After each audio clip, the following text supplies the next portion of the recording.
Hey guys, welcome to Electronic Dance Money, your number one business resource for making money as electronic musicians and producers.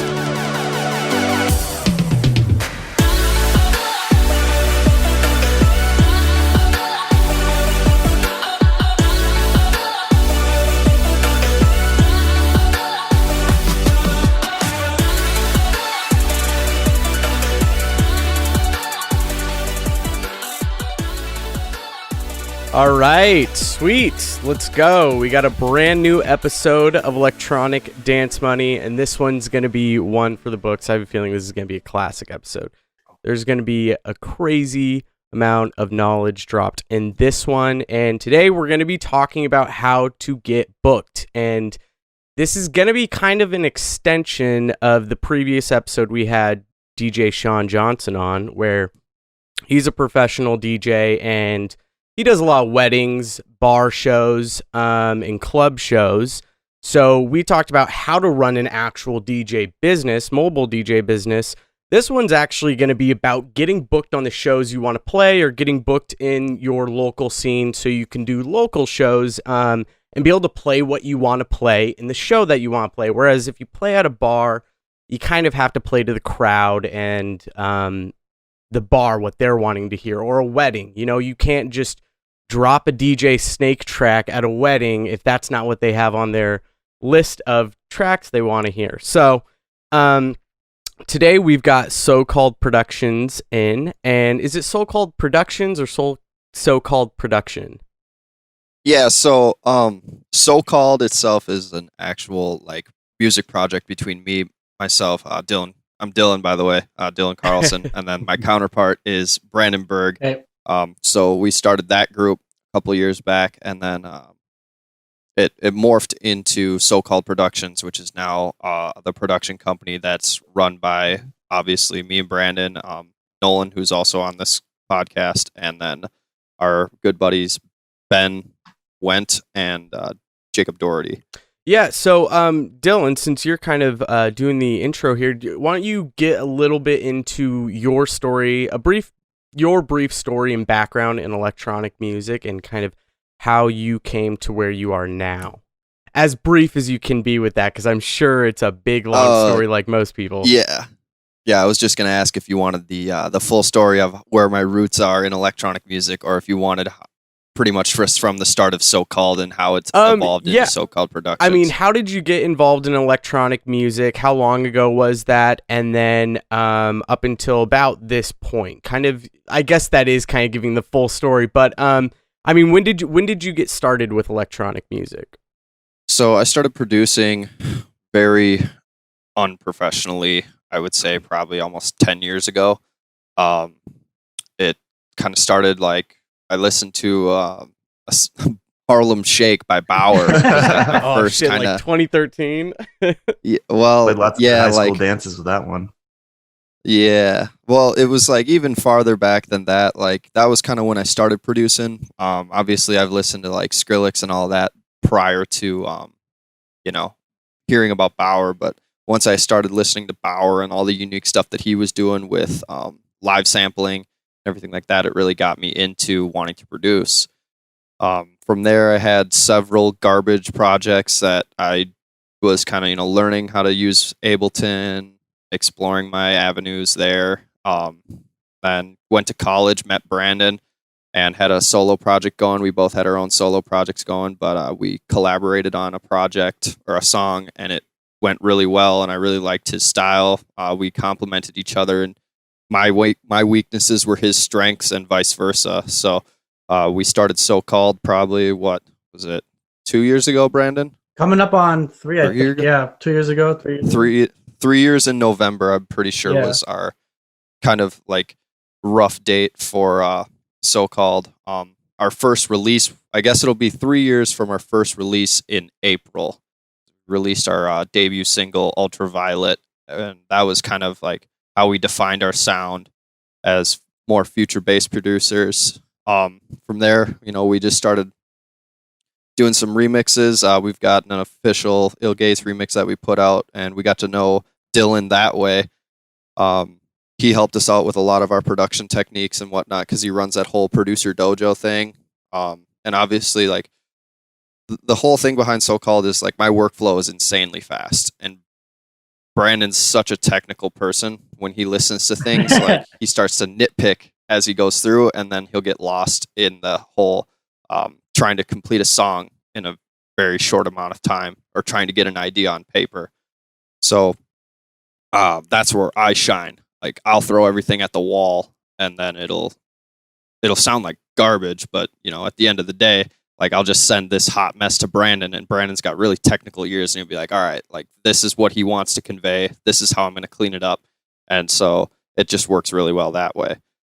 And we're at the point now where it's kind of like, I don't intend on learning any of the technical aspects because it's just going to draw away from my creativity, and I'm going to start going down that rabbit hole that Brandon goes down. I love that you understand that you saw that and understand it, and you're going to stay true to what you're good at. Cause there's a lot of, this is something I preach on the podcast a lot, is a lot of producers, they want to do it all. They want to be it all. They want to be the producer, the sound engineer. They want to sample all their own stuff. They want to mix it all. They want to master it all. They want to promo. They want to do every single thing. What ends up happening is they're focusing on so many different things and trying to center their attention on so many different things that they're really bad at a lot of things instead of being really great at just a few things, which is such a key proponent to being very successful as a musician or just in the audio business in general. You have to be really good at just a couple of things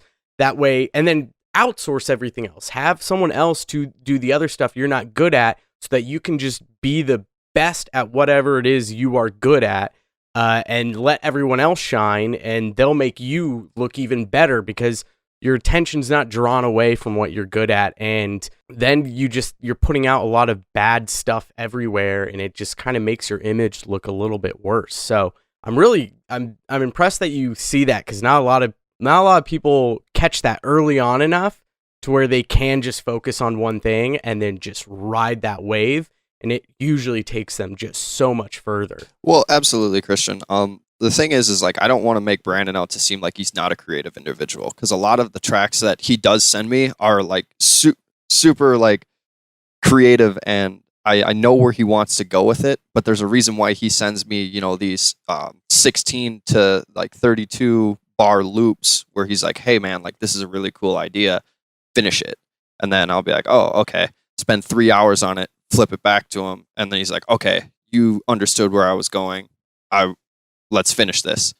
But yeah, so kind of like going past that, once we started producing beats, like, or as a duo, I should say, we've always been playing these house shows around our college town, and it just got to a point where like the scene was so political, and like if you weren't friends with these people, like you weren't getting booked, and we just stopped. We didn't want to be a part of that, so we started playing at these like house shows and whatnot, and it got to the point where we're like, okay, we're getting in trouble throwing these house shows. Cops are showing up to bust them.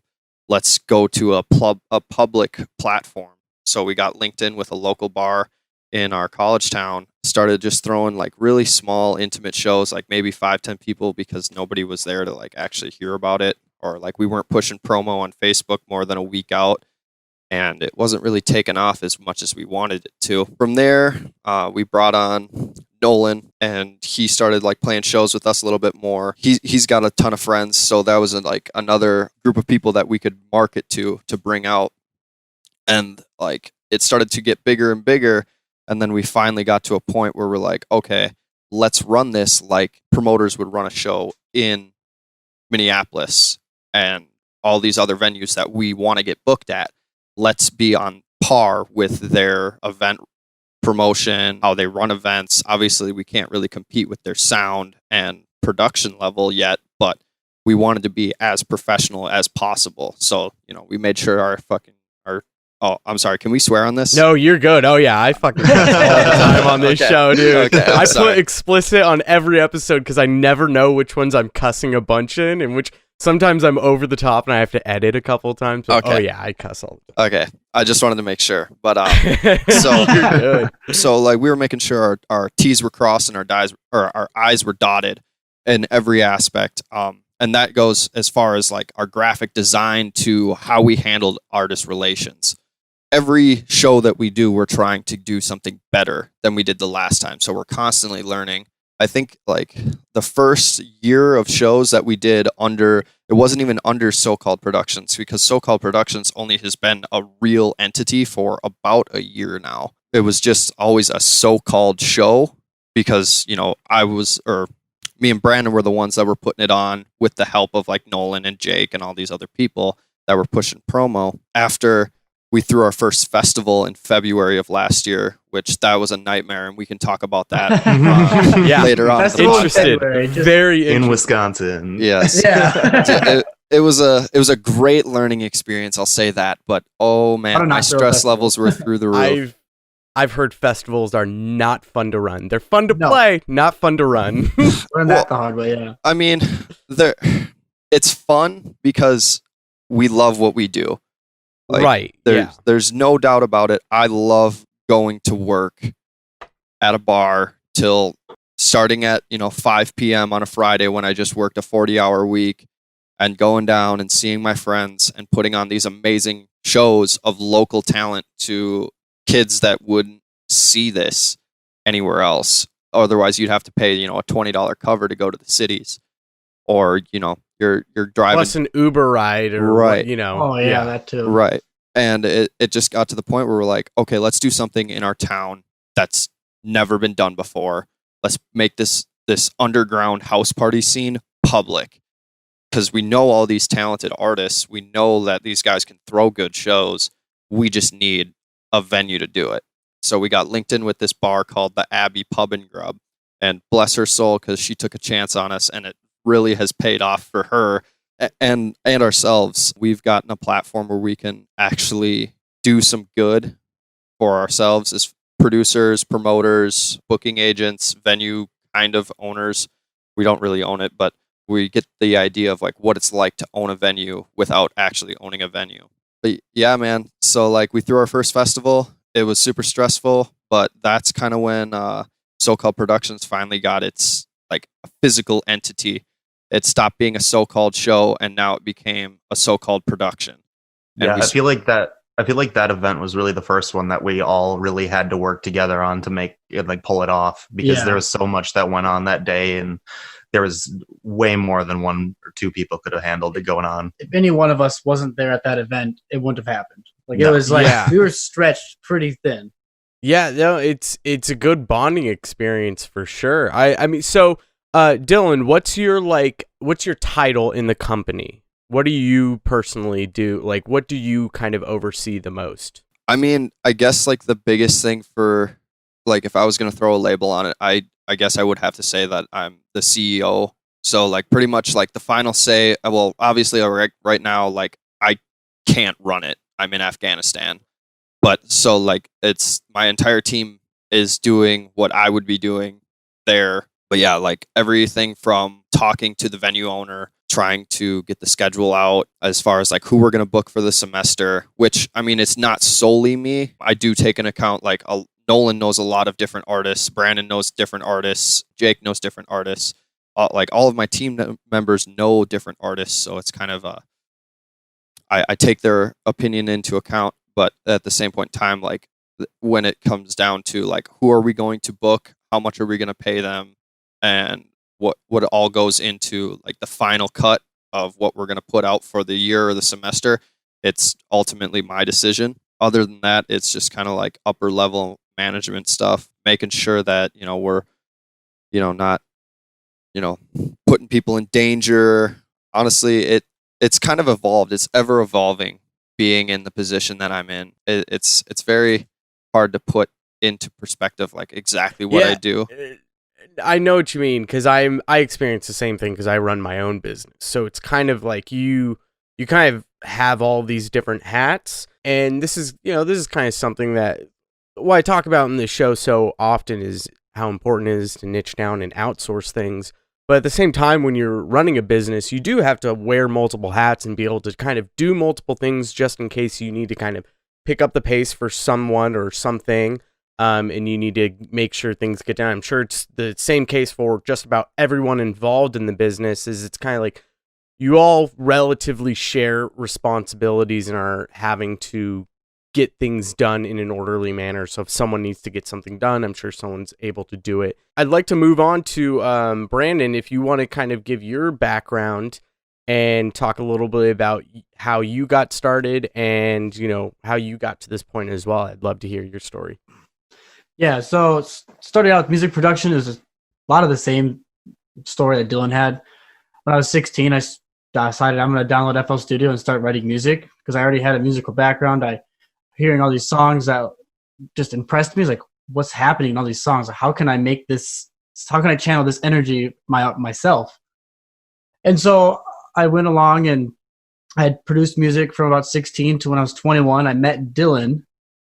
And at that point, we, like Dillon said, we started so-called as a DJ producer duo because my strengths were the opposite of his strengths. And so instead of correcting our weaknesses, we went in and decided, let's just invest in our strengths and specialize instead of trying to, like you say, be a jack of all trades. And then going on from that, we started so-called productions, just like Dillon said. But yeah, there's not really too much interesting on my story. For roles in the company, again, we take the same idea. We all specialize. So for me, I always try to take pride in how is the live sound at the venue? How am I going to make sure that everything sounds good, that everyone's having a good experience? Nolan, right? You specialize mostly in graphic design and running the live event as well. Yeah.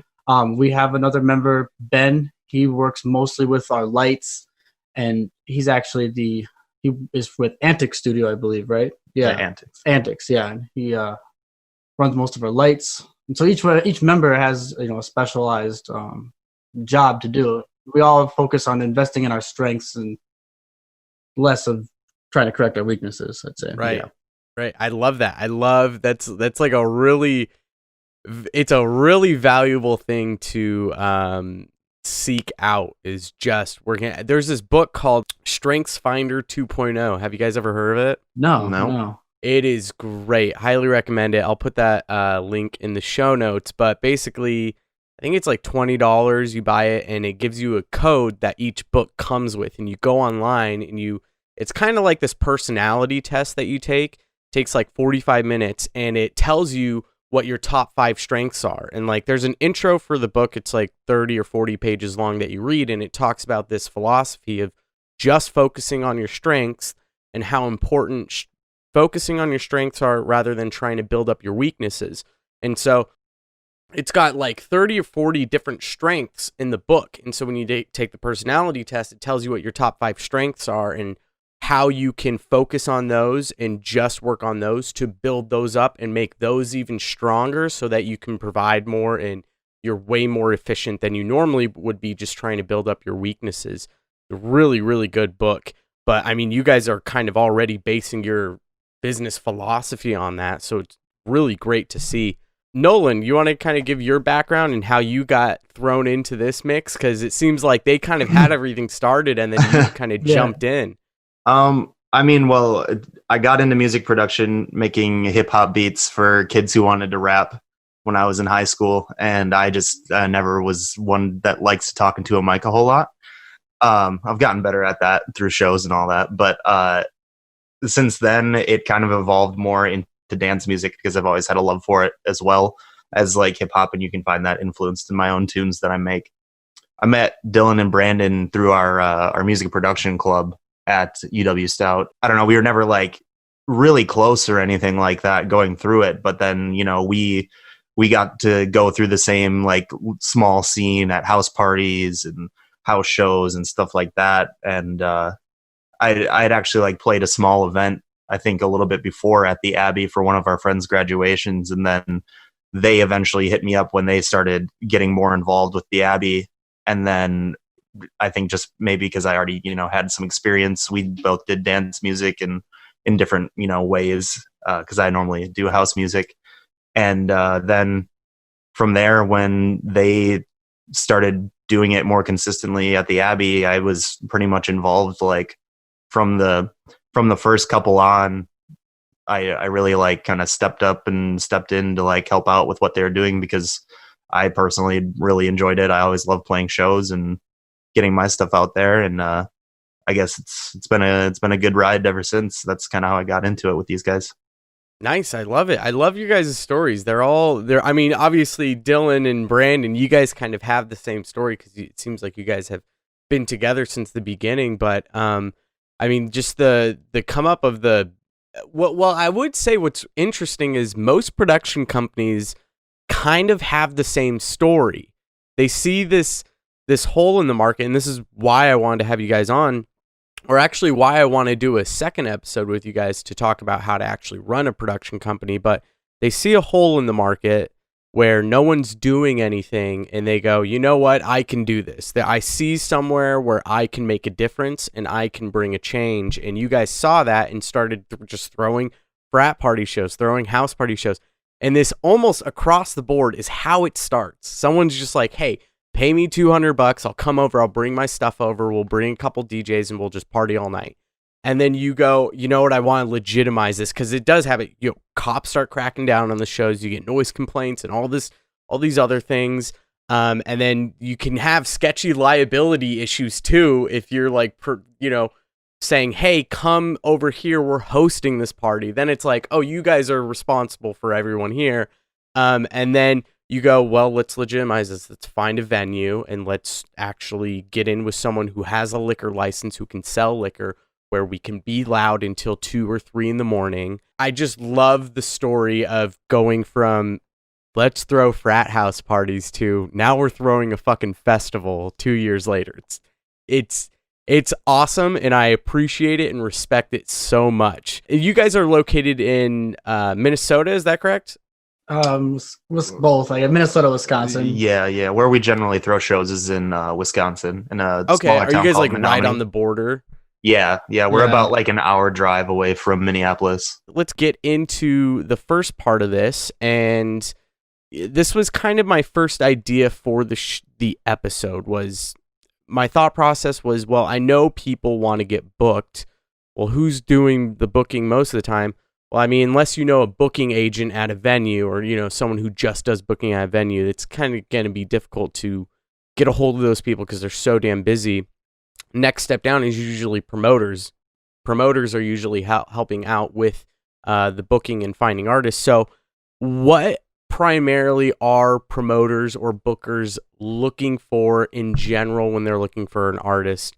And we'll kind of break this down in different slots, opening slot, middle level middle slot, and then a headlining slot. But primarily, what are you guys looking for? I mean, obviously, do you want someone with a history of production? Probably someone who can bring heads in the door. Do you guys require that artists actually sell tickets? Because that is usually a trend in the scene, especially when you're just getting involved in wanting to get your first show. They go, okay, well, you need to bring heads in, sell 20 tickets, and you've got a slot. Mm-hmm. I honestly, I hate that approach to shows. I've had to do it before to other places, and they're really good about it. At least in Minneapolis, they don't ever make you do that at the major venues there. Oh, nice. That's good. I've never heard it practiced in Minneapolis at all. That's awesome. Yeah, so like, I don't know. I guess I can speak on so when we're looking for an opening act, first off, we have to meet this person. We're a very tight knit family in Menominee as far as like the local scene. It's kind of one of those things where, if you don't seem like a genuine person or a good person, like we really don't want to risk our branding and our image on an opening DJ that we paid $20 for the night, So we try to find, our friends of friends or somebody who like was at a house party randomly, like the same upbringing. Like these kids are still playing these underground shows that we don't even know about.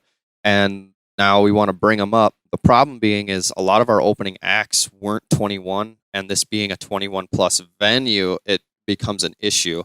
So then we have to wait until they're 21 to come out and play. And this is just the venue's kind of policy. It's not really our policy. We have done kind of underground, like hush hush, don't say anything, don't drink while you're here. but you can come and play. But yes, Christian, you touched on it. Can you bring heads in the door? Will you promote our show, or will you promote your show? So, like, sharing Facebook events is a big thing for us. We've let a couple of those incidences slide in the past, but now we are really cracking down on people just, getting booked for these shows, not promoting, and then they wonder why, like, nobody shows up for their time slot. As far as like how we've gone, like, booking local acts for other different, not just like DJ sets, but like bands and stuff. It's kind of a little bit trickier process, I would say. Bands are really hard. There's not a whole lot of them out in our scene right now. Well, there is, but it's a band. It's going to cost more. And then how do we define how many people are going to come in the door that way? With a DJ, like, it's really easy. It's one person and they're probably 15 friends that are going to come out for their slot. But then after, we do run events like Open Decks, which allows these newer DJs, producers, whatever, to come in, use our gear, and that gives them an approach where we get to meet them on a platform where they're pretty much showing off their talent for 30 minutes. Whoa. Yeah, it's a really cool idea. And I can't even say that we came up with it. That was really how me and Brandon first kind of got into playing shows in Minneapolis. Is we did an open deck night just before we had a show that we were booked out for that had CDJs, and we wanted to get practice on them. So we took that same idea, brought in to our production, and now we get new artists from the cities, Menominee, Eau Claire area, and it works really well because those shows always do really well for some reason. I don't know if it's the open deck shows. Yes, they do really well. Yeah. Yeah, I think that's definitely in part to people bringing out, friends, and there's like 7 people that play that night because it's only I think that has. Sorry, I don't mean to interrupt, but I do think that kind of is the key element to that, because it's like open decks. They go, oh shit, I can go play. Like, I'm not necessarily booked, but I could potentially go play. Hey, they all of a sudden hit up 10 friends and go, hey, I'm gonna go try playing the show. Let's go there. And the next thing you know, you have a packed house. That's fucking awesome. I love that idea, and it really does help out the local scene and artists who are wanting to show off, like, hey, I can do this, and this is a way for them to prove to the people who are booking shows. So, I mean, to any artists out there, look in your city, look up if there's open decks. I mean, obviously, you guys said Minneapolis does it. So if you're in Minneapolis struggling to find a show, look for something like that where you can showcase, and that's a great time to network, because there are so many different producers, so many different DJs in there. So even if you don't want to go play, that's probably going to be your best place to go network with all the people you need to meet in your local scene to help you get to where you want to be, or to help out other people. Yeah, it's essentially tryouts, but for DJ. Yeah, it's awesome. I love that. Yeah, and like that whole open decks thing, like it worked out really well even from the jump.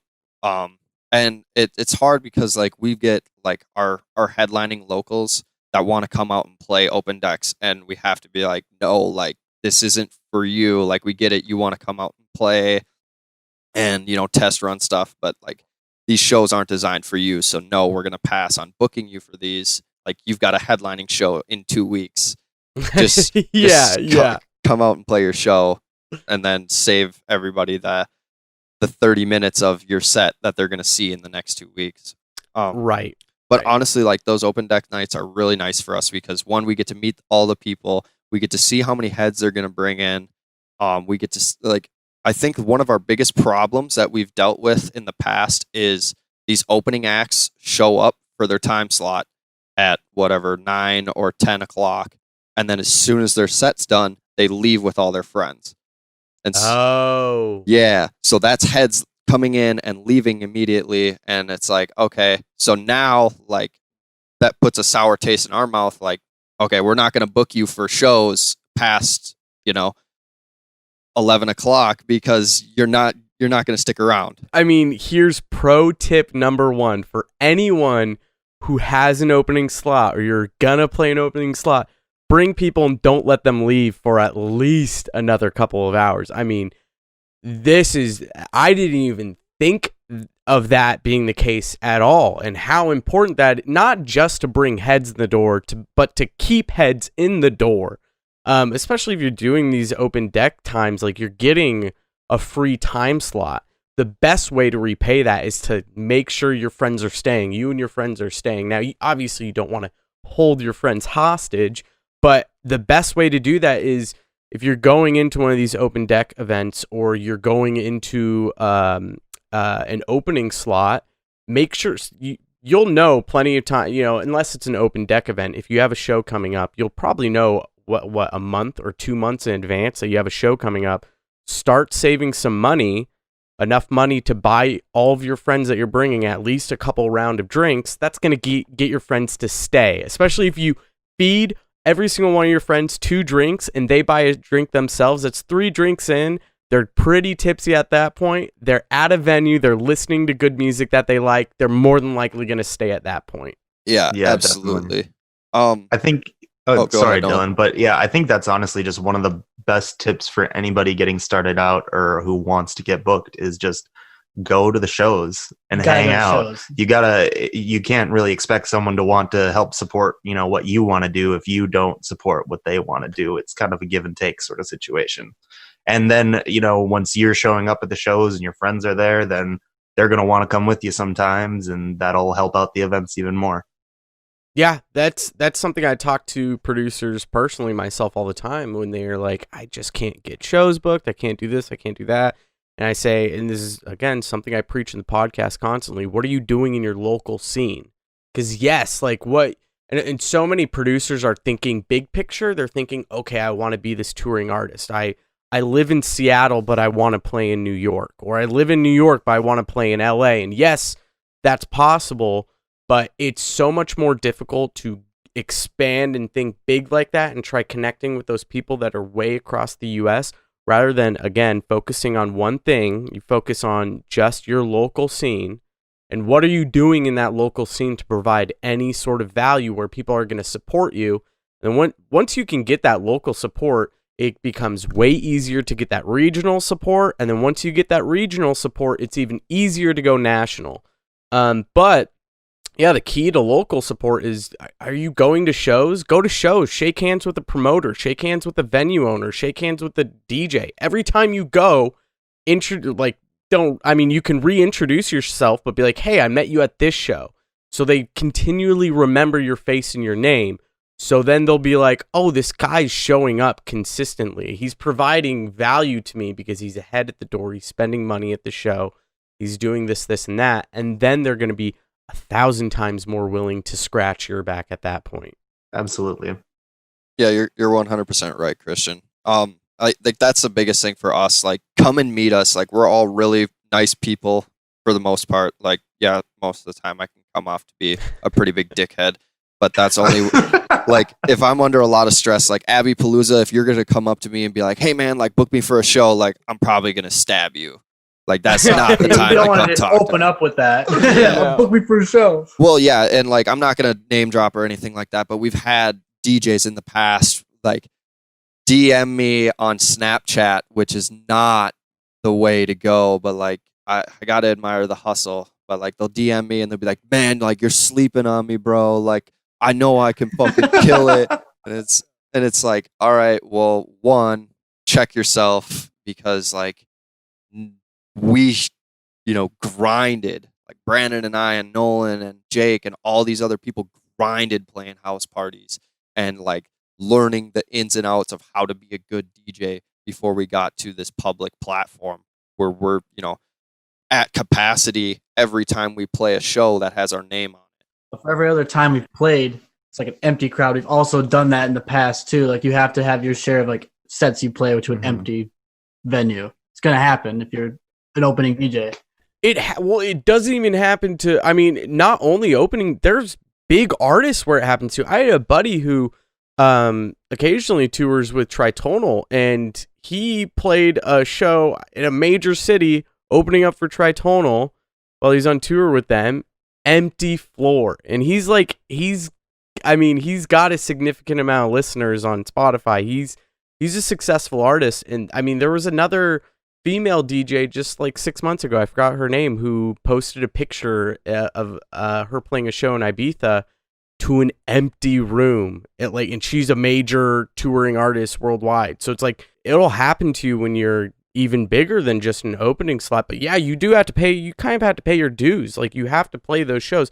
Those are the best times to experiment too, and to like do new and fun things when no one's there to be like, oh, that's a fuck up. Like, that's the best time to do those fuck ups and get those fuck ups out. That way you can move on from that and become better and learn from it.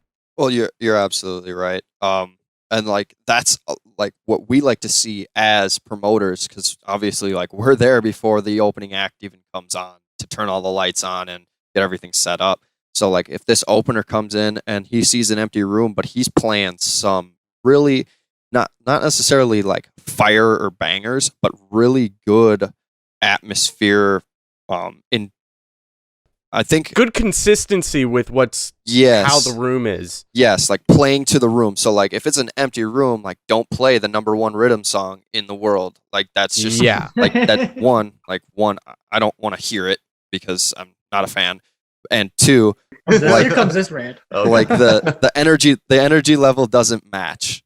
You know what I mean? Yeah. So energy like, level. Exactly. Playing to like knowing that you have an opening slot and you're playing that energy level is going to make the promoter, one, look at you in a completely different light other than just some kid off the street who likes to play out the best tunes that are getting played out right now.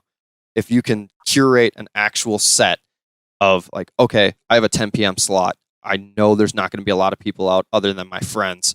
I'm going to play some stuff that's going to build the energy for the next act after me. And then like so on and so on.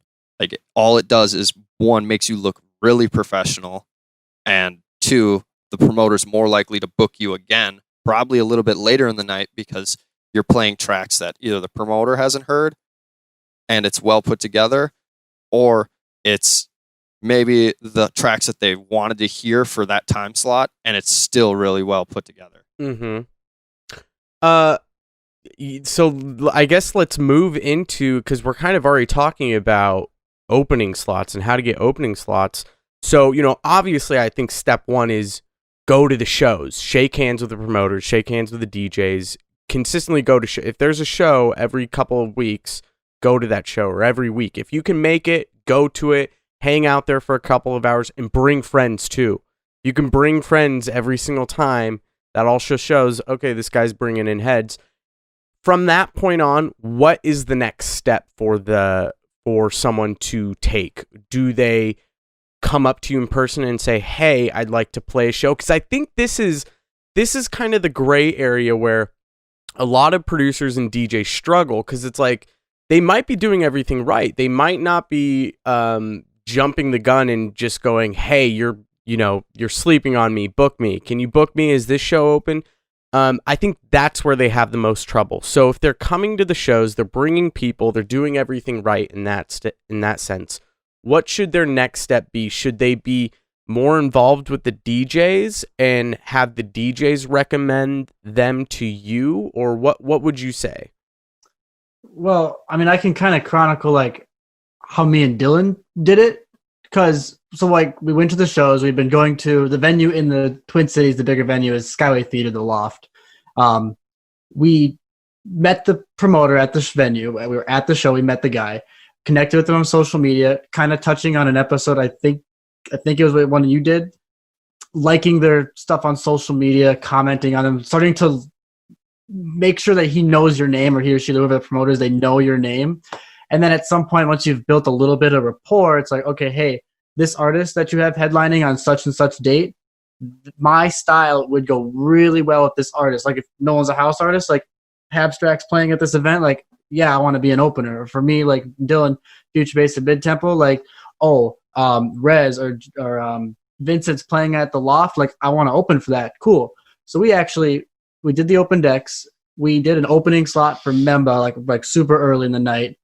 And then we played 8 p.m. for 2 friends. And it was a sold-out show, but we were like first artists in the door. Like the lights were still on in the venue, and we started playing. And we started a crowd of 10 of our friends, and at the end of our set, like 8:55, 8:50, there were about 30, 35 people there, right?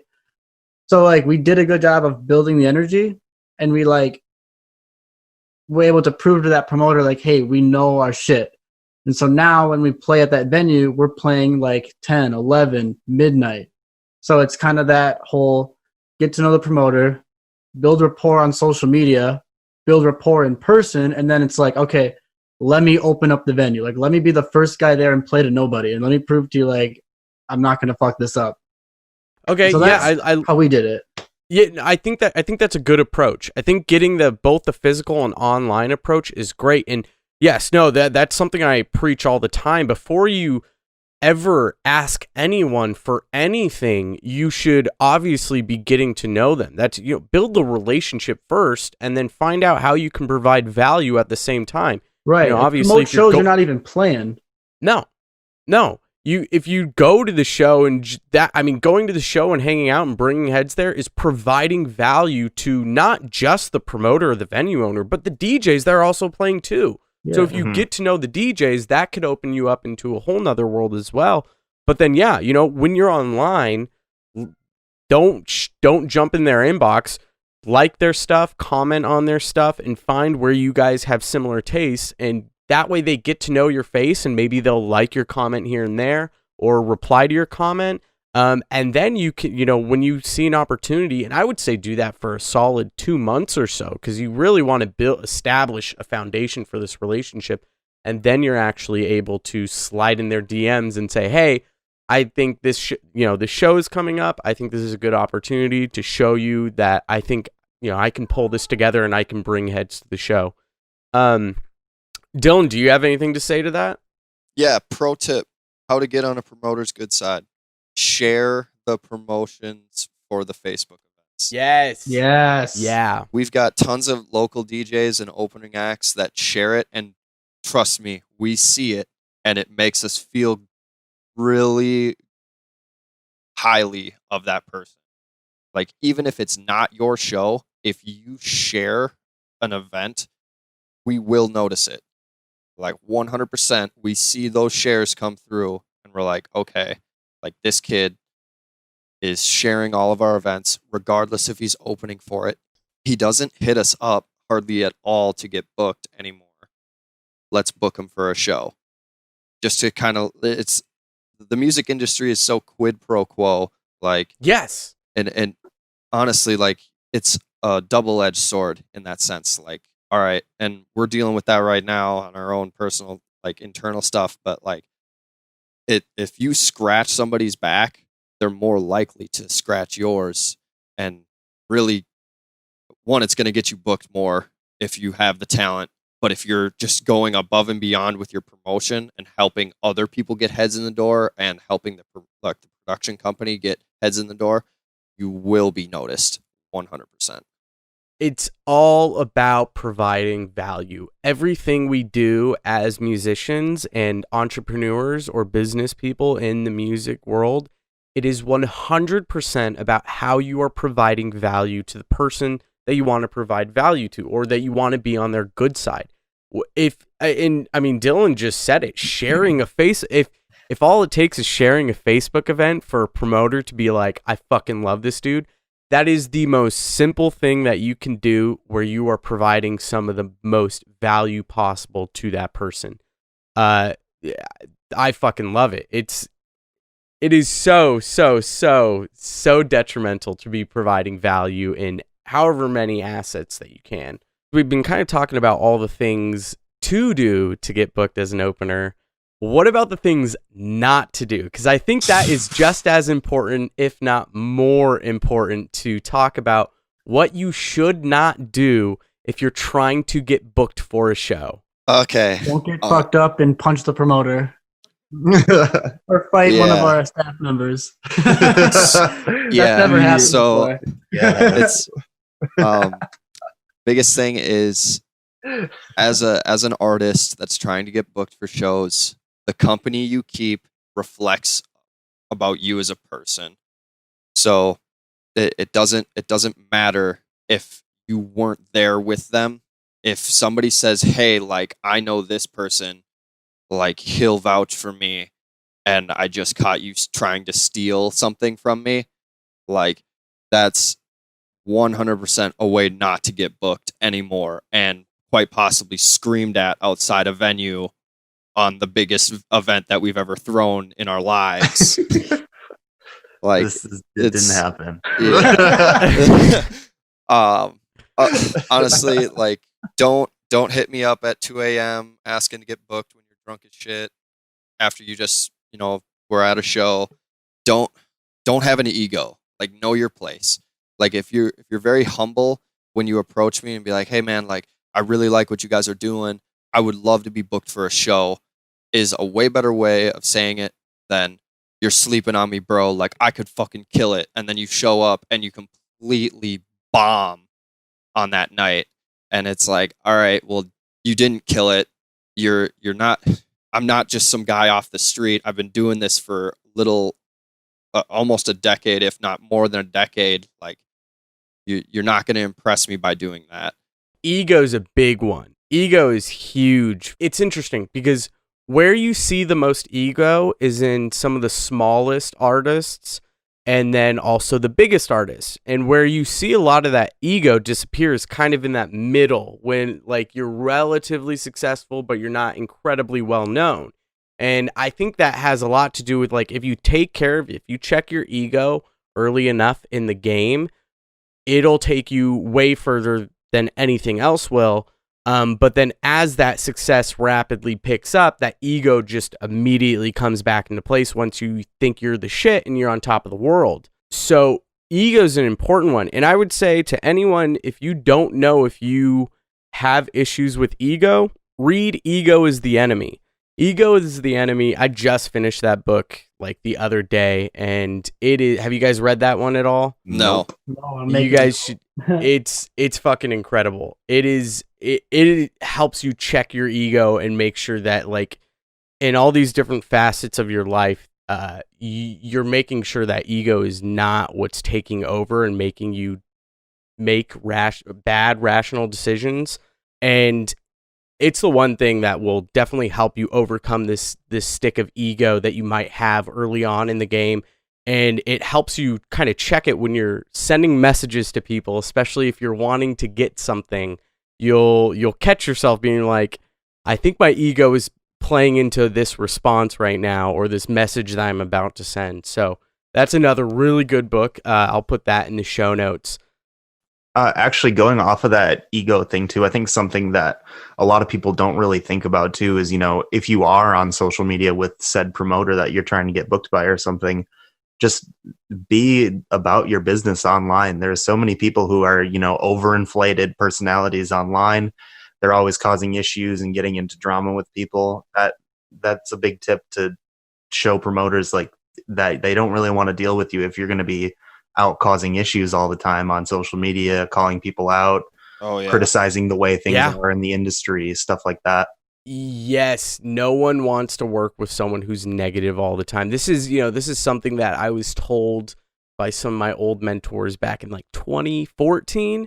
I was posting a bunch of political stuff all the time, and I was super new to production. And just the scene, not the scene in general, but mostly production, getting into DJing. And they were like, stop posting political stuff online. They're like, people see that, and people, if they have, it sucks, because if people have a different opinion than you, and they don't like that opinion, they're going to completely blacklist you, because they don't like your political, especially in this political climate too. There's so many people that will just outright blacklist you for having a specific opinion. And so ever since they told me that, I really kind of looked at it and I was like, yeah, no, it kind of makes sense that people don't want, that's unfortunately the world we work in, especially as creatives. You can work with whoever you want and however you want. So ever since then, I've never posted another political post on my public Facebook page ever. And even then I started looking at like, I just stopped posting on Facebook pretty much altogether on most social media sites unless I really liked something that I was looking at or I thought it was funny or something for my artist page. So other than that, I just go on social media to consume. I don't ever I rarely post things on there.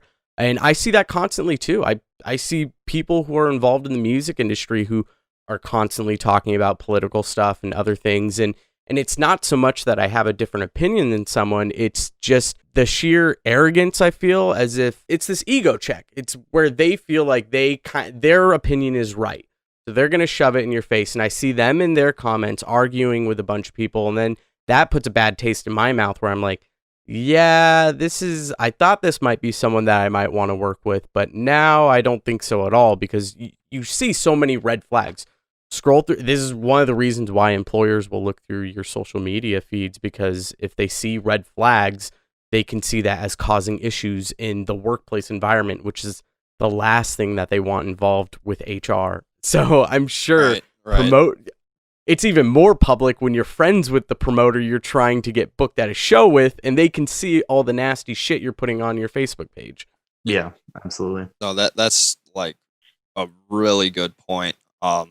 And even beyond like social media, like if you are in the vicinity of somebody who controls your DJ career in that town, whether it's the promoters or friends of the promoters, you need to know your audience 100%, because it doesn't take more than a 15-word text message and you're canceled. And it's like it's so crazy, because like, you know, a lot of the artists that we book we're all friends with for the most part, and like we've dealt with issues in the past where they'll say something that is outrageous, like not okay, and we've confronted them, and it's gotten to the point where it's like almost ended in an altercation. But you know, ourselves knowing like this could completely screw up what we have going on for our business. Like this is like, we need to, you know, check our ego at the door as well,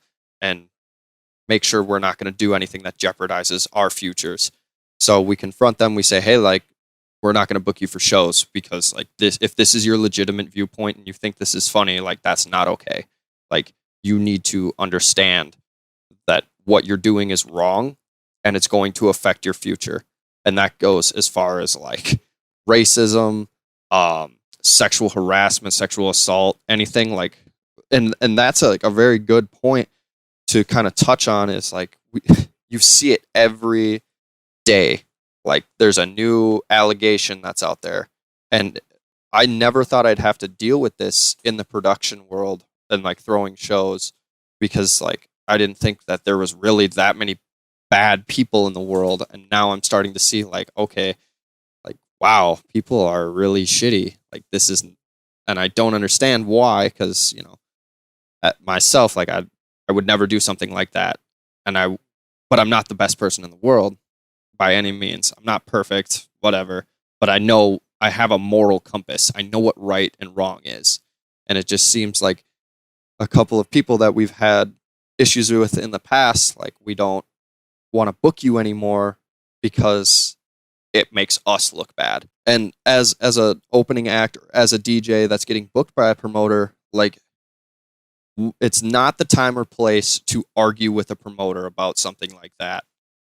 If he brings it to your knowledge, like, hey, X person that wants to DJ for us, like we have just been told this about you.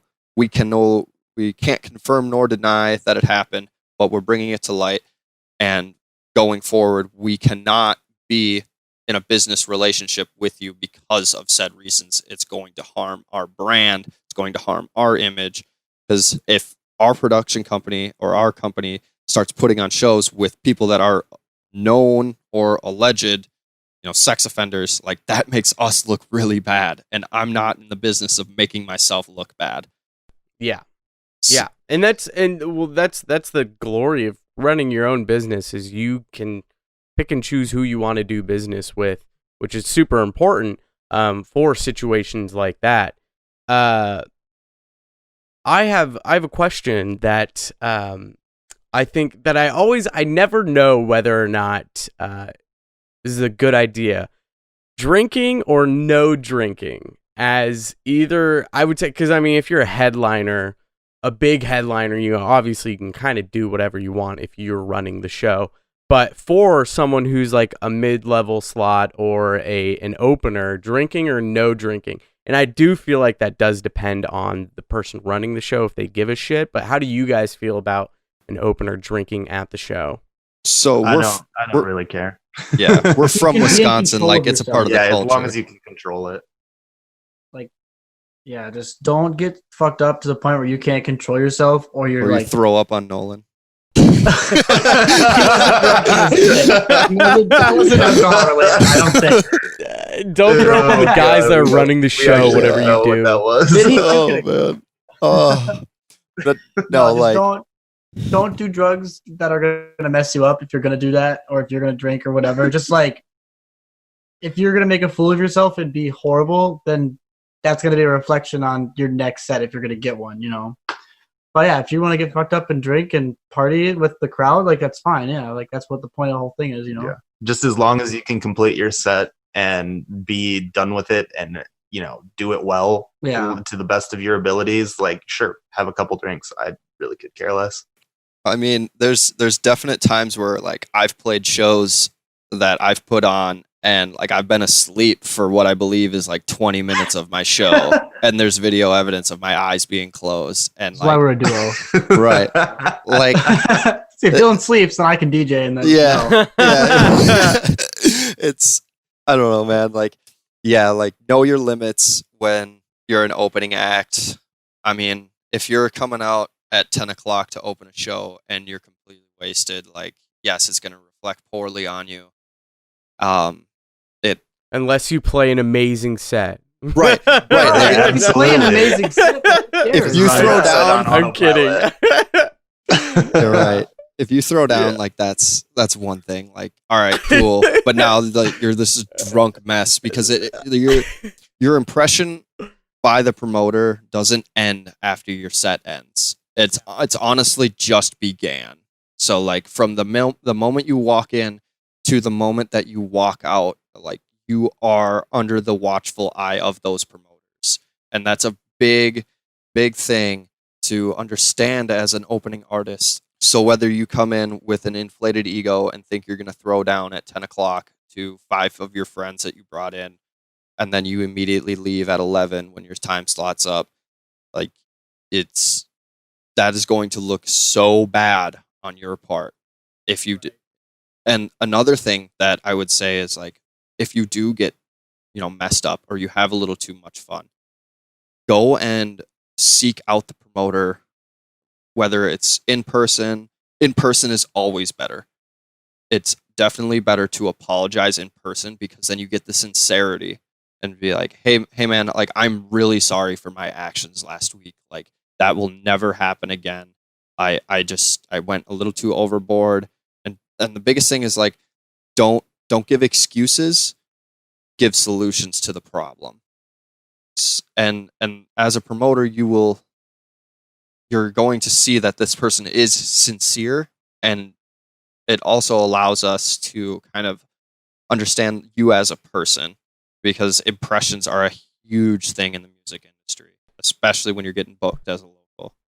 And respect. It's really, it comes down to respect. If you were in the same position as the promoter, how would you feel? You know, and how would you want someone to approach the situation? You would want them to show just as much respect, or even, hell, think of it if your friend was way fucked up at a show you were just opening and being ridiculous and outrageous. How would you want them to approach the situation the next day or the next week?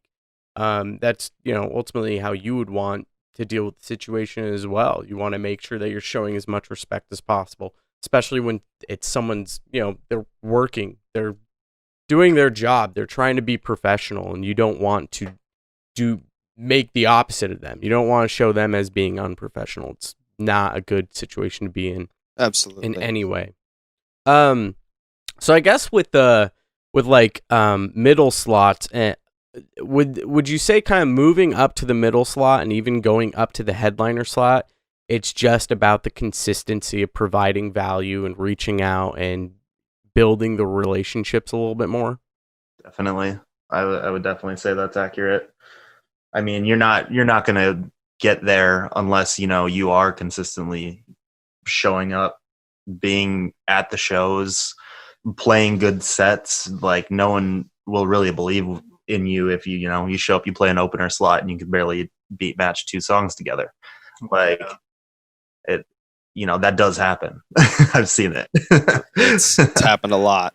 Going from middle or mid-tier, kind of your direct support slot to headlining is 100% about providing value. So like as an opener, your first slot, like if you bring 15 people in consistently for your opening slot, that's really good numbers in our eyes. If you're a mid-tier artist and you bring in 30 to 50 people, that's a really good standpoint to be at. That's a good benchmark to be at. So from mid-tier to headlining, it's all about, are you going to pack the house, and is this going to be financially worth it for us? So we've had. Do you see? Oh, go ahead. Sorry. Yeah. Do you see that happening with local artists in your scene that were like they were openers mid-level and now you're actually booking them as headliners because they're starting to fill the floor? Yeah. We can. Oh, yeah. I mean, I can. Yeah. I can name one right off the top of my head. Our buddy Garrett, who goes by Flamingo Joe, he played one opening, maybe 2 opening slots, and then he was immediately a headliner because the room was packed from start to finish of his set. Yeah. And he stayed, and everybody that he brought out stayed for that show. Damn. Yeah, and he consistently puts together just fire sets, and he works so hard. Yeah, absolutely. There's this last semester while we were running shows, he would show up before the shows and ask us to learn how to set up. Like, damn, he's just like he's on the grind, and it's shown a ton. And I think that he's moving up now to the point where he's playing in the Twin Cities, right, in a bigger city at a bigger venue, and he still plays, of course, with us, but he's playing at the venue I was talking about, Skyway, the Loft, and he's playing in Twin Cities. So like, if you kind of like wrapping like what we've all said, like if you put all these things together and you show up and you stay and you bring your friends out and you play fire sets, like it's gonna happen. Yeah. You just have to work your ass off. Yeah, absolutely. It's not just gonna come to you. But and like showing up like that, it gets you that good rapport with some people. Whereas like, I don't really think that Garrett knew the promoters in Minneapolis like that, but we were able to give a good faith recommendation that he was going to show up in Minneapolis and put on a good show for them. So then, since then, we've, like helped him out there too. And he's continuing to get booked out there by himself now. Yeah, I think the big thing here that we're talking about too is the consistency and time. This isn't probably, more than likely. Now I say this a lot. It's like, a majority of the time, you're not going to go from an opener playing no shows to a headlining slot in a year. Now, sometimes you do get the occasional person who plays 2 opening slots and then immediately goes to a headlining slot. And that does happen occasionally. And whoever's listening to this episode right now, you might be that person. If so, fucking awesome. More power to you. Work it. But a majority of the people listening to this show are not going to be in that situation. And so you do have to understand that it takes a long time for you to build this support in the local scene and be consistent at it and really grinding and working hard at it. And I would say, you guys could probably confirm or deny this, that I think a large part of going from that mid-level slot to that headliner slot is all about not just going to the shows that you're wanting to be booked at, but going to the other shows that are not throwing the shows that are booking you, so that you can continue to network, continue to meet people, continue to meet more friends that aren't going to the shows that you're playing, so that you can bring them to the show that you're playing. Or you meet new people and go, oh yeah, I'm also an artist. I'm playing at this venue in 2 days. You should come to the show. And they're drunk and saying, yeah, what's your number? What's your Snapchat? Let me know. And then I'll bring my friends. And that's how it just cascades from there. Absolutely. And the thing about Garrett is like, he is at every single show. If he's not booked out in Minneapolis, like he's at our venue and he is partying with us.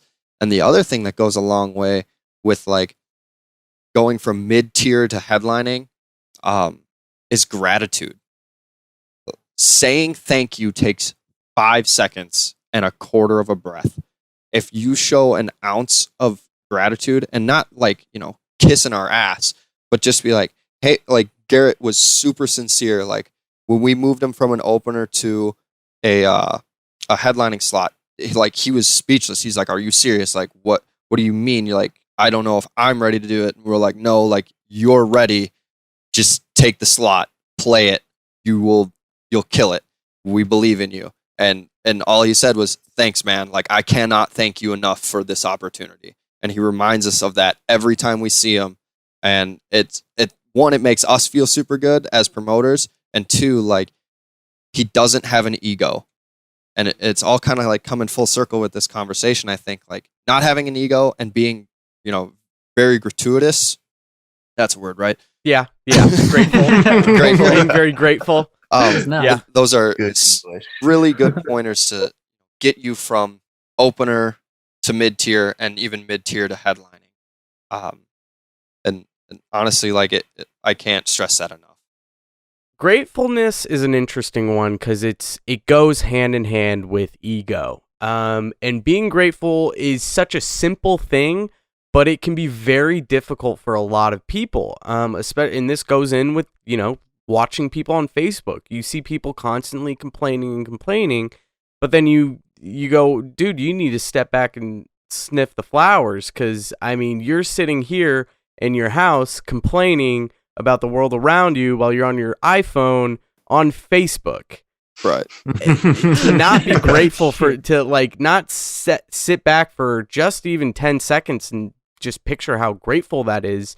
It's a shame. And I'm dropping all the books in this episode. So my girlfriend for Christmas, she gave me her Amazon Christmas list, and she's like, yeah, just get stuff on there. And so I'm constantly sharing the books that I read with her and trying to get her to read the books like that we talked about, Ego is the Enemy and whatnot. And she had a book on there called The 6-Minute Diary. So I was like, okay, I want to get something that's like kind of self-helpy. She had no idea what it was. I had no idea what it was. So I get it for her, and come Christmas time, we're looking at the book, and it is fucking amazing. Another one that I highly recommend people get. Anyone in general should get this book. So there's a 66-page intro, and it's about how to use the diary. And you're supposed to use the diary 6 minutes a day. 3 minutes for the first entry in the morning and 3 minutes for the second entry in the evening. And the whole diary is based on getting you to be more mindful and grateful for the small and little things around you. And the theory behind the book is, as you appreciate everything that you have and the good things that you do, it physically changes your mentality and how you look at the world and how you approach things, and how much more just appreciative you are to everything, and your mood, dude, immediately changes. It's incredible. The first there's like 3 different sections that you write down for each entry, and like at the beginning of the day, you write down 3 things you're grateful for, how you'll make today great, and then the third one is a positive affirmation. And then at the end of the day, you write down 3 great things you experienced, a good deed that you did that day, and how you're going to improve.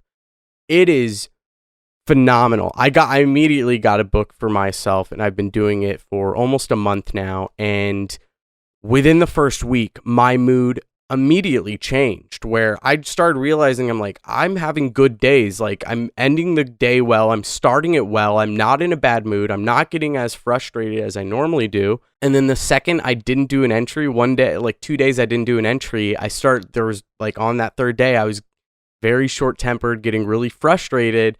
And I was like, why the fuck am I feeling like this? Because I haven't felt like this in a while. And then I realized I haven't been doing any of my journal entries, my diary entries. I was like, that's when it hit me, where I was like, oh, wow, like I'm actually seeing a change in the gratefulness. And if you can get a tackle on being grateful for things around you, that, again, just like the ego thing, releasing your ego is going to take you so much further. Because yes, if you can be grateful for the people who are helping you out and helping you get to the places you want to be, just like we were talking about before, scratch someone's back, they'll scratch yours. If you're providing value, they're going to want to work with you more. If you show how appreciative you are, if you're positive and people like being around you, that alone is going to take you a million times further than the guy cursing out the promoter because he said no to booking him. Right. Yeah, you pretty much just nailed it right on the head there. Well, there is one more thing that I think all three of us have talked about before to get, move to that next level is there's a certain threshold you have to be a producer to get to a certain level. Yeah. Like how many DJs do you know who don't produce music but headline, like I guess to be dramatic, like headline a festival? I mean, there's Carl Cox. Carl Cox, yes. Yeah, Nolan, that's your go-to every time. You can't just keep using him. For the majority. He's one of the greatest DJs, most renowned DJs. He is. I will give him that. Carl Cox is one of the greatest DJs. Who was DJ who had the like Chucky mask or whatever? What was his name? What? See, we don't know him because he's not a headliner. What about Colonel Sanders? No, he was. That opened Colonel up. Sanders. Oh my god! Good lord, Colonel that was Sanders. terrible. No, fuck. Who is the people are gonna yell at me because the people are yelling at their phones right now, telling me the name DJ. God, what was he had like a Chucky like mask they wore, but he got famous because he threw down on YouTube DJ videos he was making in like his bedroom, and then immediately started selling out venues just DJing, and then he started producing, but I think he was getting actual ghost production done. DJ Yeah, no, Blend? you're right. Oh, What's Who? This guy, DJ Blend? Is that how you say Yes, it? DJ Blend. Yes, that's it. DJ Blend. Oh god, good lord. Yes, he's I mean one of the very few people who is able to just immediately go to a headlining slot, just DJing. But where's he now? I mean, none of us knew his name for like a solid 2 minutes there. So Right. We had to struggle. Like, how many DJs can you name off that headline and produce music? Like, we could go on all night. yes, yeah, you're right though. Production is so important to get you to that headlining slot. You need to be playing originals. You need to be playing songs that people are getting the fuck down to and they have never heard ever in their entire life. Mm-hmm. That's really what sets you apart too. Yeah. Mm-hmm. That's a great key topic, especially like if you're opening and there's a dead room. How many times do you get to play out one of your originals on a club system?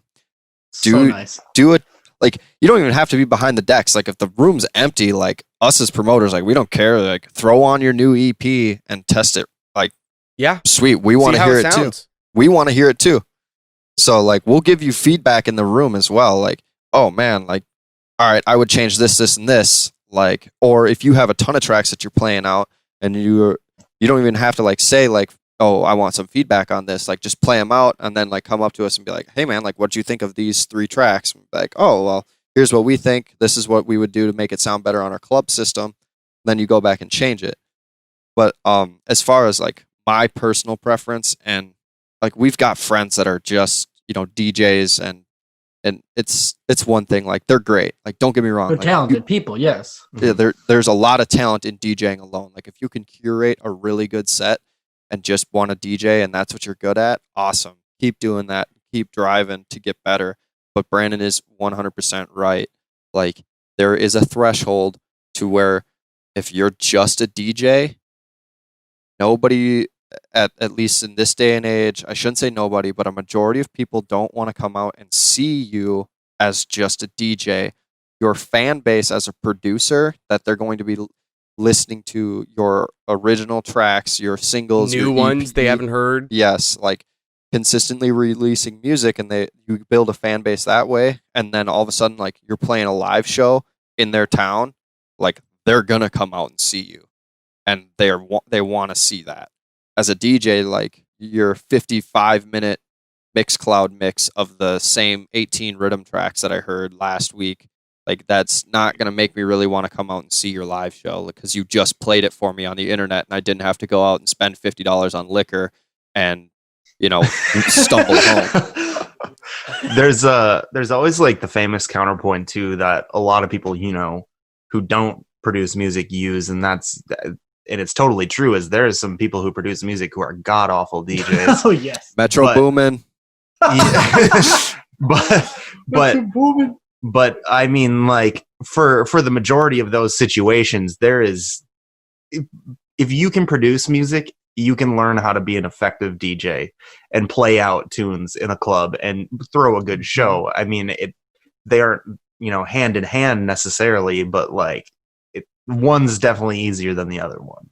Yeah, well, I mean, this is something we talked about in the episode with Sean Johnson about getting started with DJing. I mean, buy a $70 controller and just learn to beat match. All you got to do is just learn to beat match, and then the rest can come. You can get a $70 controller. It doesn't matter about the gear, because guess what? You can find someone who has better gear that can teach you that gear.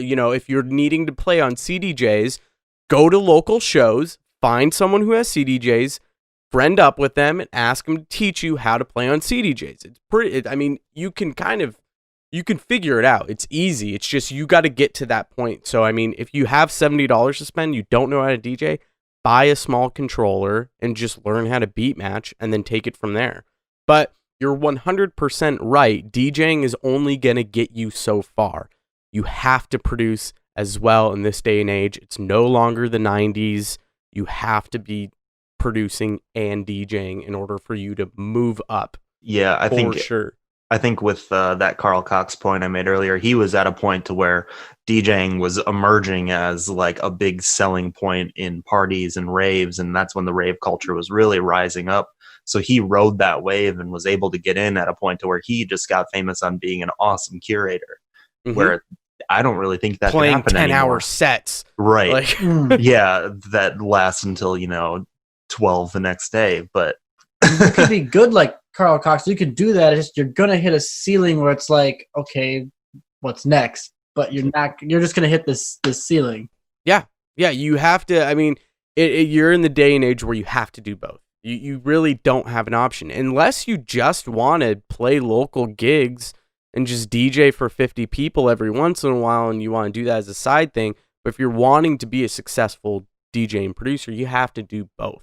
And that's another thing with just being a DJ, in my personal opinion, if you're going to local shows and trying to get booked for local shows, don't ask for more than $100.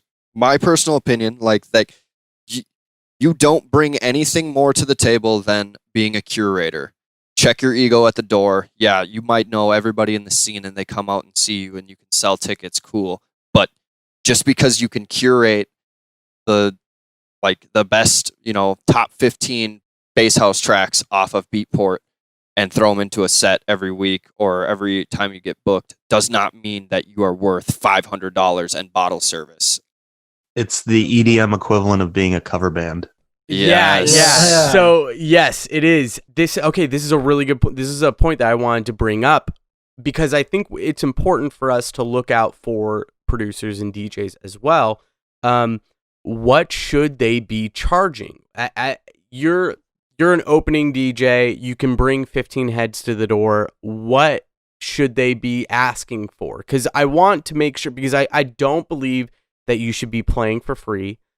Because you are taking time to, learn a craft. You're taking time out of your day to make sure you're putting on a good show. So you should be compensated. Now, obviously, $500 is ridiculous for an opening slot, especially if you look at you're playing an hour show. That means you're making $500 an hour. I mean, on top of bottle service and all this other stuff. That's unrealistic. What would you say for I'm an opening DJ? I'm bringing 15 heads that are going to stay for 2 hours, and I can DJ. I know how to DJ. Depends on the ticket price, it depends on the venue, too. Like, if it's Minneapolis and it's $25 cover, like, you might get more than if it's Menominee and it's a free event.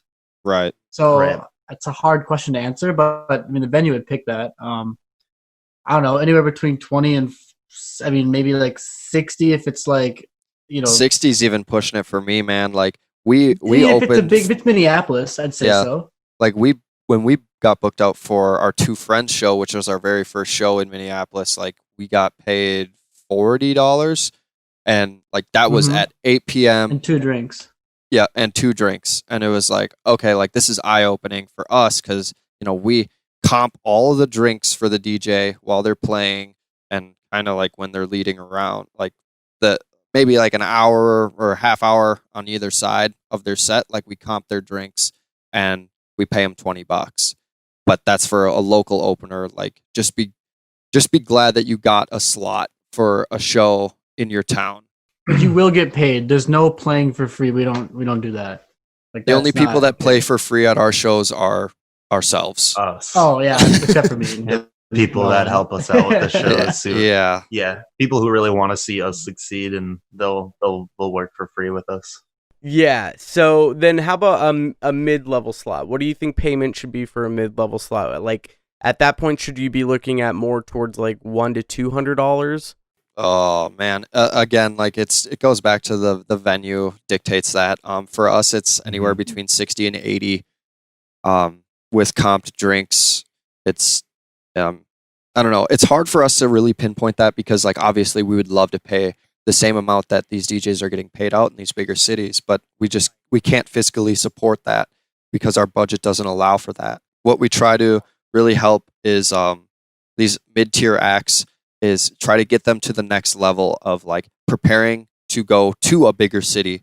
So we're going to get you more exposure. We're still going to pay you a pretty decent wage to come out and play music in your town, and then kind of help you fine-tune your sets and how you present yourself to a larger promoter in a bigger city. Yeah, I mean, I've played a direct support slot. It was for Electric out at the Loft, and I got a little bit less than $100 for that. And I mean, honestly, at that point, I was pretty astounded that I even was awarded that slot.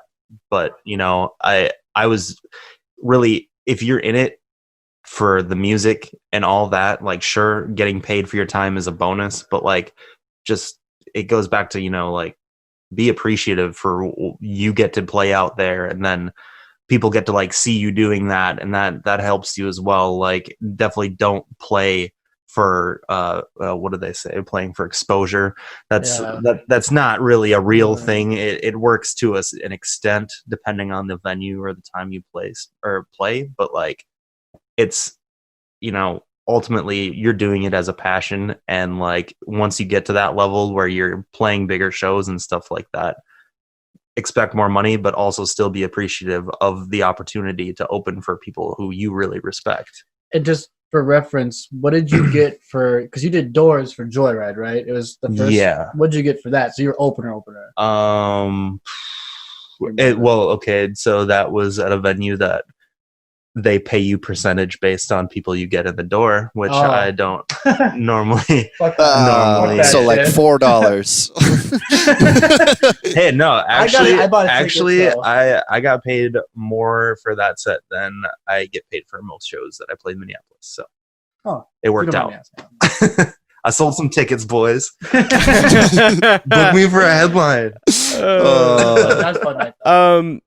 Well, let's get into just, you know, the last topic here, which is, I think this one will be a fairly quick one because we've kind of nailed everything here. But for residencies, people who want to play consistent shows once a week, once every couple of weeks at a club or a venue, again, I feel like that's probably more about providing more value, building strong relationships with who's doing the booking, and then if that availability is obviously there and someone slips out, where, you know, that residency spot opens up. But do you guys have any advice? Is there anything a little bit more to getting that residency? Number one, like you said, is the relationship, but two is know the venue, like know what that venue wants to hear. Because if you're a resident, like, odds are you're playing you're not like the same style every night, but a very similar style. So like, you know, like if I'm going to whatever venue, like, I know if I go, I'm going to hear this kind of music. So like, consistency, and then like super duper, like super strong relationships, because like, you're going to play every night. Like, that's a big ask. It's a big buy-in for the venue. Another step with that is just straight marketability of your brand and how you represent yourself, and, you know, how the promoter feels about your potential as an artist or DJ or whatever you want to be. Yeah, I think we covered a ton of that in that episode with Sean Johnson, because like I said, he plays out, he does residencies out in Baltimore where he lives, so he's very, very brandable. I mean, his whole thing is a brand, and one of the things he brought up for marketing was to actually because a lot of those clubs, their budget is so cheap where they'll only pay you a couple $100 to play the show. And so if you ask too much and they say no, a lot of the times what he'll do is he'll make a shit ton of koozies or something like that and tell the venue owner, okay, well, you can't pay me that. How about you pay me this? Plus, here are all these koozies. Pass these out to everyone if they get a beer.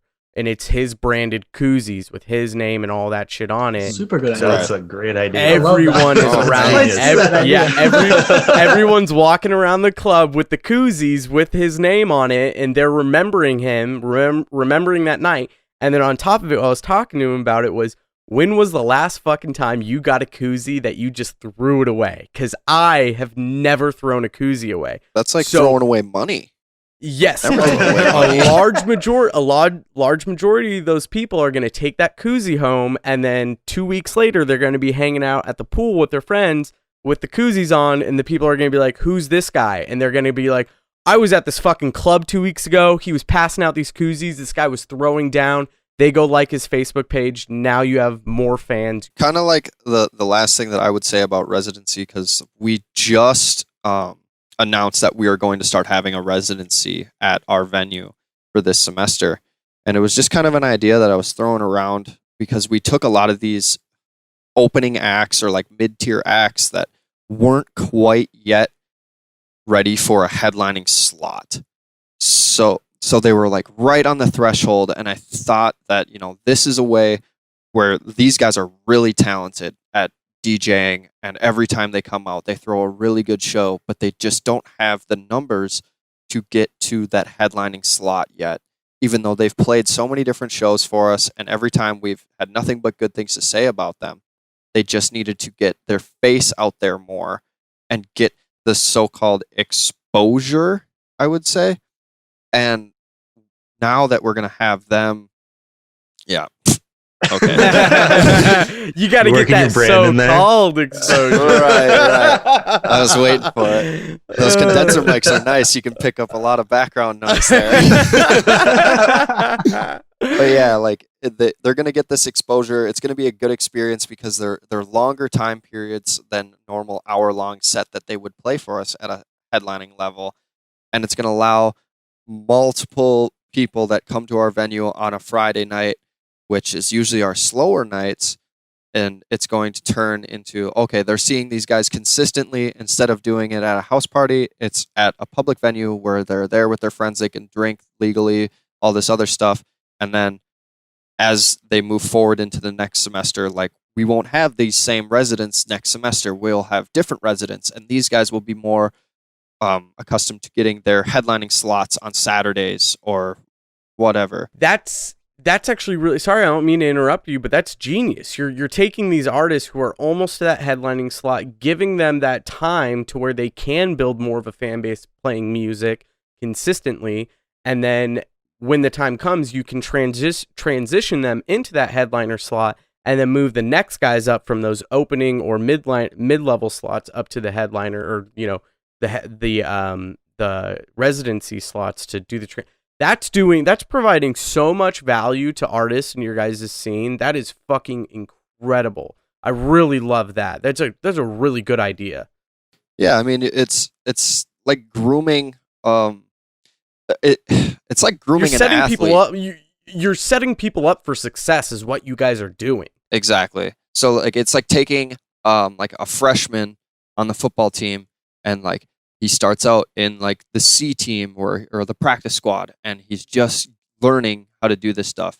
And then he goes to junior varsity, and then he sits on JV for a couple of years or a year or whatever it is, but he's showing a lot of promise. So maybe as like a junior, like he's on varsity and he's playing as a starter, but it takes the work and the effort of that actual DJ, because we're not going to give it to people that, one, don't deserve it, and two, don't show really any interest in playing these shows for us.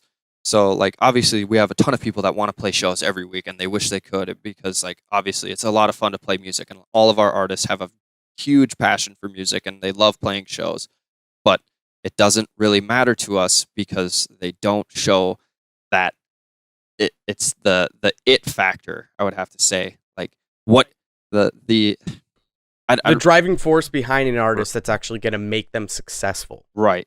And we saw that with our first 3 artists that we kind of all came to a consensus because I brought this idea up to the team and I was like, hey, like, let's do a residency on Friday nights. Like, those are historically like really poor nights for us as far as like opening acts, getting shows and getting people out there. Like, let's not spend money on booking out somebody from the Twin Cities, like Minneapolis area, to come down and play these shows on Friday nights because they're always going to be a little bit lighter due to other bars in the scene that just kind of control that. And so let's have just local DJs that'll come out once a month on a 3-week rotation, and let's groom them to be our perfect headliner for the next semester. And hopefully it works out. We don't know. This will be our test run. But overall, like, I'm excited to see what happens. Obviously, like, I have to do it from Afghanistan, but yeah, that's the biggest thing. And I think that leads into like kind of how we book out for like our festival and stuff, because like if you're not, even if you're a mid-tier artist, like a good mid-tier artist barely makes doors for our festival. Like, you have to be something special to get on that lineup. And I feel like a lot of artists, it's crazy. Like, and it just keeps going back to like when we book, like, we don't ever release our lineup for these bigger events until like probably a month out. And even then it's how every other festival does it. It's like tier 1, like your headliners, then your mids, and then your everybody else. And we get text messages like day 1 of us even announcing the festival of book me bro, you're sleeping on me, bro. Jesus. And it's like, oh my God, You're like, sleeping on me, bro. it's like we haven't even finalized the lineup for it yet. Like, we don't even know who's headlining it. We just put the graphics out there to get people hyped up about it. But So would you say the festival slots, it's like keep your eye on it, but don't pay too much attention to it till you're hitting that headlining slot? Yes, especially for us, like, don't ask to be booked for the festival. One, because we already have the lineup that we are going to book out, or at least attempt to book out, a year in advance. Like, we have been talking about this like 3 weeks after the festival ended last year. So it's kind of like one of those things where it's like, unless you deserve it and we feel that you deserve it, like, you're probably not going to get booked. We do, however, always offer up a contest slot, which is a really cool way to get, an artist super hyped up about that. Like, we'll throw this contest out here because we'll leave one slot open that we couldn't find out or figure out anybody that we wanted to fill. So whatever, you get an early time slot at a festival. But the thing about this festival is it brings everybody out. Like, it is packed wall to wall pretty much from 10 to 2 a.m. every single time. And now that is a great way as an artist, especially in your local scene. Like, if you hit up these competitions every chance you get, find a competition, even if you don't win, like, these local promoters will probably see your name coming through. They'll be like, okay, like, I've seen this kid a couple of times in these contest slots. Maybe your stuff's just not up to par. And that's the other thing, is like getting feedback about your mixing styles and stuff. Like, that's going to make leaps and bounds. But kind of getting off track here as far as. No, you're good. I mean, that's what we do on the podcast. We just kind of go on, dude. Now, I think the key thing with those festivals is definitely building the relationships with the people who are working them and kind of getting in with that crowd. As with most things, you got to provide value and build those relationships. How many people did you have in attendance last year for your festival? Jeez. Well, the first time we threw it was in February in Wisconsin. And mind you, the week prior, it was -12 out, snowing Ooh. like crazy. Yeah. Dude. Yeah. So, like, our stress levels are through the roof. We're coming into this, we're like, oh my God, like, we are praying that it's going to work out. Day of show, 35 degrees and sunny. It's beautiful. It's still chilly out, mind you. So we've got it, the outdoor venue, and we're throwing it outdoors too. So it's like, big nightmare. So we have to heat it. Well, our tarp collapsed. A bunch of equipment got snow on it. It was a huge deal. But we sold out, which was, I think we had like 450 tickets by 11 p.m. And dude, First year? yes. Yeah. It was crazy.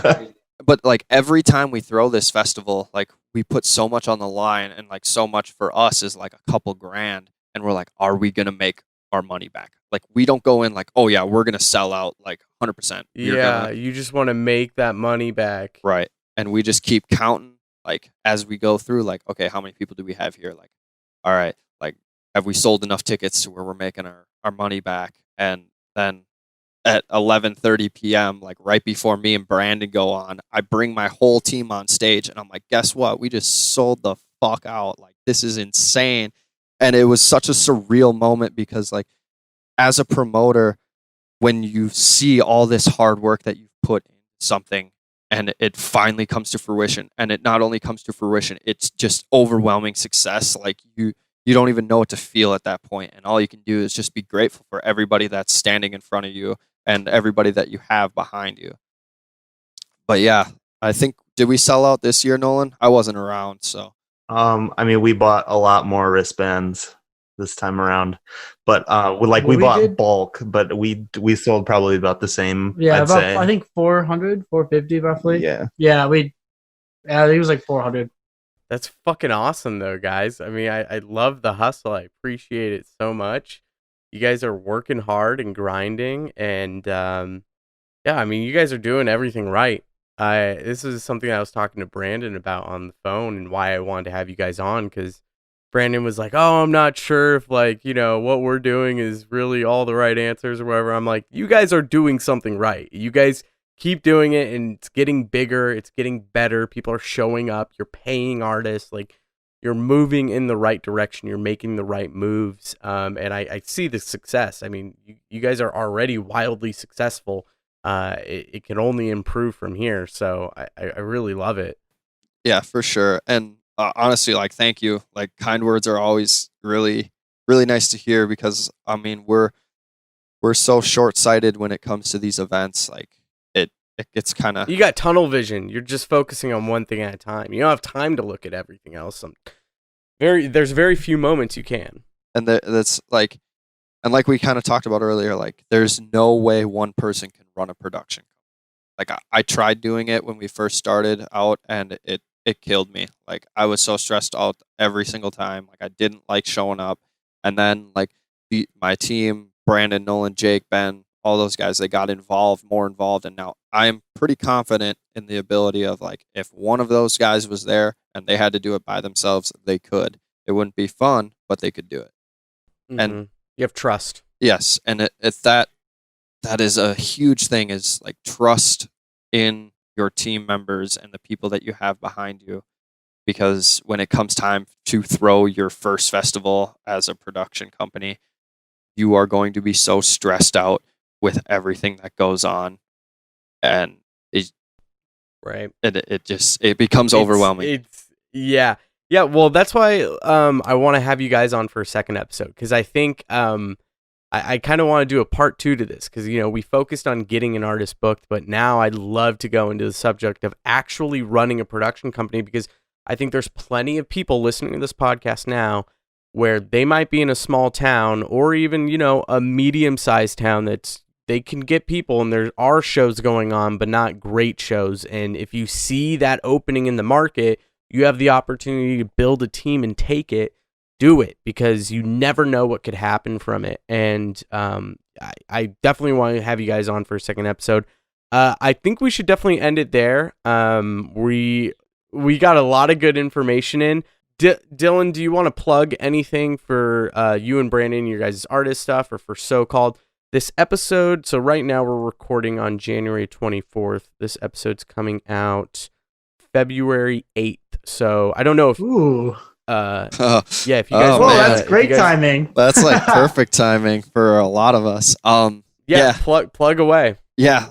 So you can follow us on Facebook. We'll plug the production company first. So it's at SCP Midwest. That's Instagram, Facebook. Well, we're in Instagram jail right now. Yeah, that's a long story. Dillon was selling his feet pics. It was a whole ordeal. No, yeah, it was a whole deal. But yeah, you can follow us there. If You want to follow So-Called as the artist duo, production duo. It's at So-Called DJs on SoundCloud, Twitter, Facebook, Instagram. We are not in Instagram jail on our production page, so that's good. We do have a new single coming out, or a couple of new singles coming out in the next couple of weeks. So stay tuned for that. Brandon and I have been experimenting with this whole new mid-tempo sound, and honestly, we love it. We've been primarily future-based guys, and like we started listening to 1788L or 1788L and Res, and honestly, like, it's what we got coming out is pretty cool. Like, I was very happy with what we developed, and it's going to be super sweet. We're going to be on Bondi Beach Radio, which is an Australian internet radio station. Ooh, yeah. We've got a collab coming out with our boy Custom out of Australia. So shout out Marco. That kid's amazing. Been playing out his tunes forever. What else? I'm working on a tune with our boy Eldon, who goes by Immersa. I don't know how long that's going to take because I'm sure as you could talk about Nolan. It takes a while. Eldon takes a while to work through his tunes, but we'll get there. Ellen, work on the tunes. What are you doing, man? Quit slacking. Let's go. Get he's going on working. the production. He's working. Talented, super talented guy. Just, it takes some time. It's because his MacBook was made in the 80s. There it is. There it is. Nolan, do you have anything you'd like to plug, man? I mean, you can follow me at Nolefant. That's NOLEPHANT on all of my social medias. It's just whatever. It's /Nolefant. Coming out with a new song in a couple of weeks. I'm just going to self-release. I've got a label release lined up that I don't know if I can even announce that yet, but that's coming up in like April. And yeah, I guess follow the SCP page too, because we're always doing stuff there. Lots Do of we have shenanigans shows on the coming up, SCP Brandon? page. Yeah, We'll be February. Oh man, I'm blanking on the date. It's February, not first. Is it the February 8th first show? I gotta pull up the calendar now. I don't know. Wait, aren't you guys playing for like Black Tiger Sex Machine coming up? Or did that Oh already yeah, happen? we both played. Oh, you guys are playing a BTSM show? Yeah, it's on a side stage, but we've got some pretty- where at? And at when's the day? Skyway Theater on March 14th. Nice. Yes, March 14th, Skyway Theater, Studio B. Yep. Black Tiger Sex Machine, open it up for them. Dude, go. Anyone who's in Minneapolis, I'm sure if you listen to this, you're probably going to go to the show. Definitely go to that show. Well, yes, we are starting our first night is February 7th. We're having our resident Cine out on that Friday night. And then on the 8th, we're having a band out, actually, Nixon's Ghost. So that's our first weekend, February 7th and 8th. So the 14th, we're having our resident Avoidance play. It's a Friday. Mm-hmm. Yeah, we're kind of a slow rolling start into the year.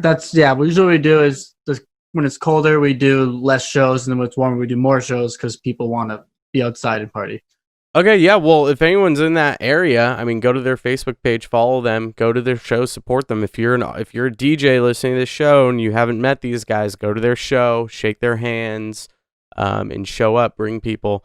You guys, thank you so much for taking the time. I really appreciate, especially you, Dillon, since you're overseas right now. I really appreciate you guys coming in. So It's 5:45 a.m. right now. I've been been up since 2:30, so that's great. Oh but, boy, I but no. appreciate you staying up, man. All the thanks to you, man. Like, I was really hyped up when Brandon said that he got us on a podcast. Like, this is super cool for us.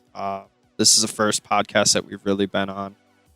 As far as like being able to talk about our production company, it was honestly I can't thank you enough, man. It's great.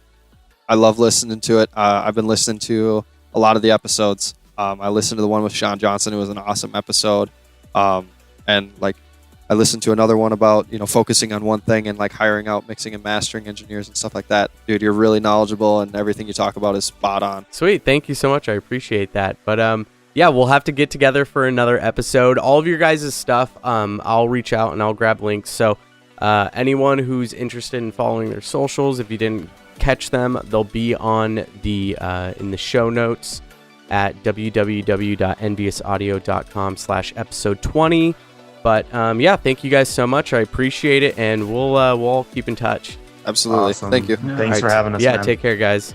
Thank you so much for checking out the show, guys. As always, head to facebook.com, look up Electronic Dance Money Community, join the group. We're talking business in there.